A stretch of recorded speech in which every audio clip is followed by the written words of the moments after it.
والسلام علی من لا نبی بعد اما بعد۔ اسلامی بھائیوں، اللہ رب العالمین نے ایمان کے ساتھ نرمی اور تواضع اختیار کرنے کا حکم دیا ہے۔ اس سے عزت اور سرفرازی میں اضافہ ہوتا ہے۔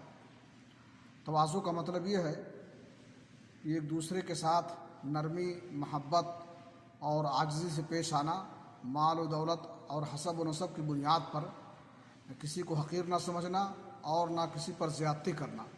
صحیح مسلم شریف کی حدیث ہے، اللہ کے رسول جناب محمد رسول اللہ صلی اللہ علیہ وسلم نے فرمایا، ان اللہ اوحی الی ان تواضعوا حتی لا یفخر احد علی احد، کہ اللہ رب العالمین نے مجھ پر وحی کی ہے کہ آپس میں ایک دوسرے کے ساتھ تواضع کے ساتھ پیش آؤ، یہاں تک کہ کوئی شخص دوسرے پر فخر نہ کرے۔